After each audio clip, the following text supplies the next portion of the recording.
Bonjour à tous, je suis le Chapelier Fou, bienvenue dans les chroniques du Chapelier. Aujourd'hui, vous l'aurez remarqué, on tourne dans un nouveau décor parce que c'est les vacances. Et donc on va parler d'un film que j'attendais depuis un certain temps, Seul de David Moreau.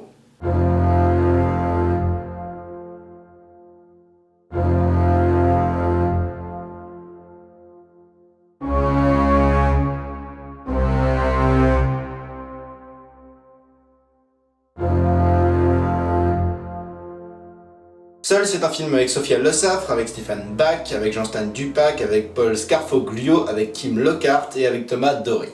Et donc le film est inspiré de la BD Seul de Bruno Gazzotti et Fabien Wellman. Pour ce premier film, l'histoire qui adapte plus ou moins les deux premiers tomes de la BD, c'est l'histoire de 5 jeunes qui se retrouvent complètement paumés dans une ville déserte où manifestement tout le monde s'est barré.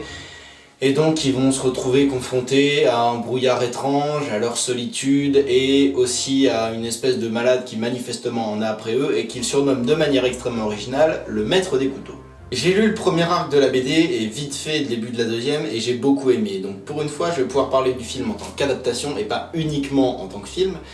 Mais je ne le ferai pas parce qu'on est là pour parler de cinéma et que pour parler de littérature, c'est pas la même émission. Cela étant, je tiens quand même à vous prévenir, étant un gros fan de la BD, il y a des chances qu'il y ait des trucs qui m'échappent du style « oui mais dans la BD » ou alors « comme dans la BD » ou alors « contrairement à ce qui se passe dans la BD ». Je suis désolé, je fais pas exprès.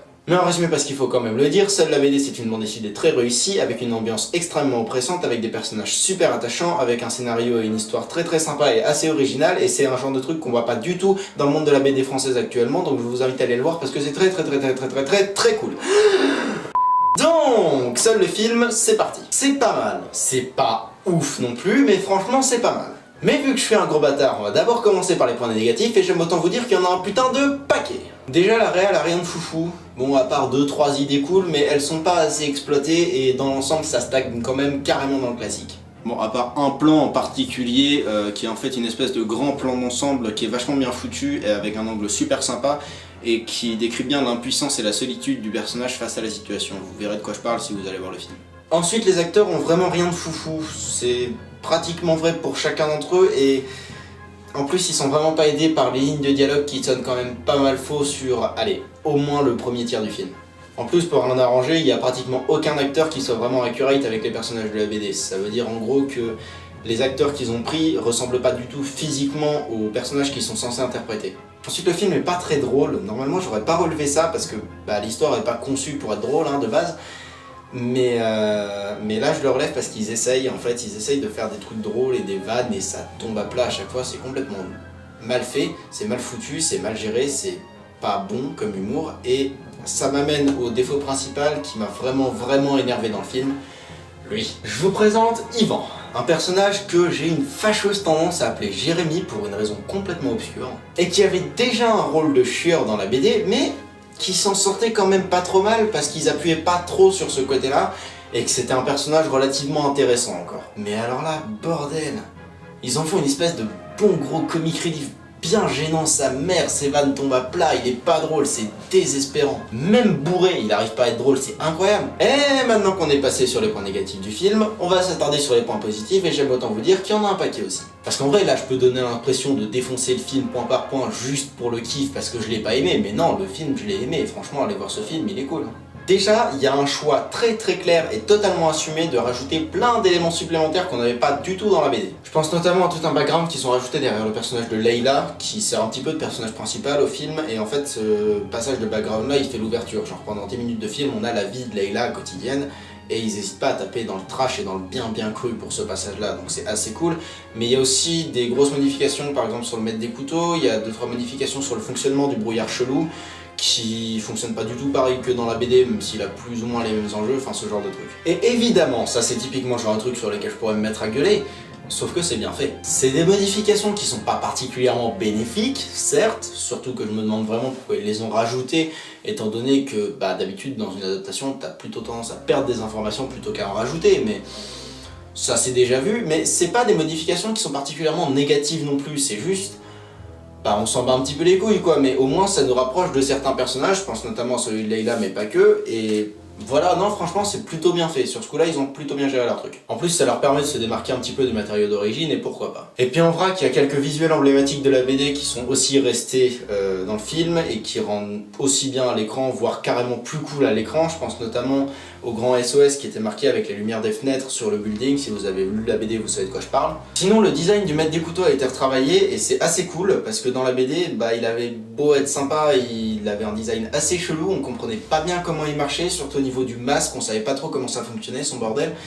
Alors que là, bah, au contraire, c'est bien, c'est plus clair, c'est complètement refait, mais du coup, on comprend bien ce qu'on regarde, et franchement, c'est plutôt pas mal. Et puis, il faut rendre à César ce qui appartient à César. Elle joue super bien. Autant la plupart des autres acteurs du film, je les ai trouvés pas crédibles au moins à un moment, autant elle, c'est impressionnant. Hein. Il y a des moments où c'est juste bien, mais il y a un moment en particulier qui m'a quand même sacrément marqué. En gros, c'est un moment, je vous expliquerai pas pourquoi, mais elle pète un câble. Elle pète un gros câble.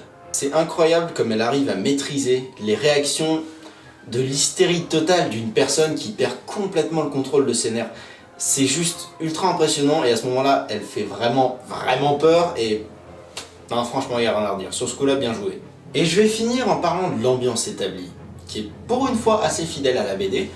C'est-à-dire que c'est une ambiance assez sombre et assez froide et sérieuse et assez cynique dans un sens qui est vachement bien foutu, et qui était déjà vachement bien foutu dans la BD du coup, et j'avais un peu peur qu'ils se loupent sur ce coup-là, justement à cause de leur tentative de mettre de l'humour de merde, ou à cause de leur tentative éventuellement de faire un film plus jeunesse, mais non, franchement, ils s'en sortent plutôt bien, et leur ambiance, elle est vraiment très travaillée, ça se sent, et elle arrive à toucher le spectateur malgré les défauts présents dans le film. Alors non, ce film n'est pas parfait, mais je vais quand même vous conseiller d'aller le voir et d'y aller nombreux. Tout simplement parce que c'est un film français. Et je crois qu'on ne se rend pas assez compte, de manière générale, d'à quel point c'est rare un film français à gros budget, de genre, un film fantastique français, qui arrive à percer à l'écran et qui arrive à faire un gros score avec une bonne histoire, des bons scénaristes, des bons moyens et des bons effets spéciaux. Oui, parce que j'en ai pas parlé non plus, mais les effets spéciaux sont assez cool, hein. Bon, ça reste classique, mais franchement, ils sont plutôt sympas. Sérieusement, des films comme ça, en France, on en a pas assez. Déjà, à l'époque de la sortie de la BD, c'était risqué. Des BD de ce style-là, il n'y en avait pas à l'époque en France. C'était un style qui n'existait pas du tout, qui n'était pas présent dans le paysage culturel français. Et Gazzotti et Verban, ils se sont ramenés avec leur petit projet de BD.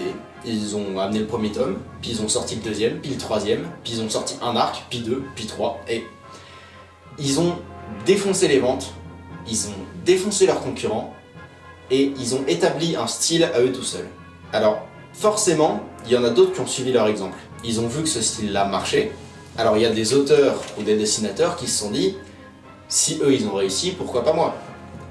Donc ils se sont dit qu'ils allaient se mettre à faire du fantastique en BD, ils se sont dit qu'ils allaient se mettre à faire de la science-fiction, ils se sont dit qu'ils allaient se mettre à faire de la bande dessinée de genre, ils se sont dit qu'ils allaient se mettre à faire autre chose que de la bande dessinée d'humour complètement pourrie qu'on trouve dans le journal de Mickey, par exemple. Et sincèrement, moi j'espère qu'une seule chose pour ce film, c'est qu'il va se passer exactement la même chose au cinéma.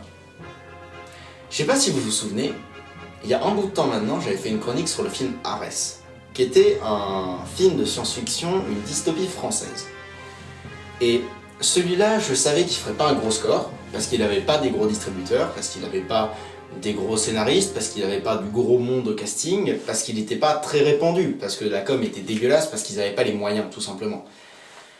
Là, on a un film de genre qui tape dans la science-fiction, qui est à fond dans le fantastique, avec des gros effets spéciaux, des bons scénaristes, des moyens derrière, une com juste parfaite, et qui est diffusée presque partout. Alors maintenant, la seule chose à faire, c'est d'aller le voir, et d'aller le revoir, et d'aller le revoir encore et encore, parce qu'il faut que ce film fasse des entrées. Parce que plus ce film fera des entrées, plus il y aura du monde qui va se dire, finalement ça marche en France, faut qu'on en fasse plus. Et des trucs comme ça, on en fait plus. Donc, je vous fais confiance, allez voir ce film un maximum, parlez-en à vos amis, parlez-en à votre famille, parlez-en à des gens que vous connaissez pas dans la rue, pourquoi pas. Moi je vais m'arrêter là, et j'espère sincèrement que vous serez intéressés par ce film. C'est la fin de cette chronique. Si elle vous a plu, n'hésitez pas à mettre un pouce bleu. Si elle vous a pas plu, n'hésitez pas à mettre un pouce rouge. Si vous avez des avis à donner, des questions sur le film ou sur la chronique, si vous avez juste envie de discuter, les commentaires sont juste en dessous, c'est là pour ça, je vous fais confiance. N'hésitez pas non plus à vous abonner à la chaîne, n'hésitez pas non plus à aller voir les autres vidéos de la chaîne si vous êtes un petit peu intéressé par le cinéma et pas que. Et je vous propose également de partager la vidéo un maximum, c'est super important, c'est ce qui fait vivre la chaîne. Je vous rajouterai aussi le lien de la page Facebook liée à la chaîne dans la description. Moi je vous dis à la prochaine tout le monde, salut!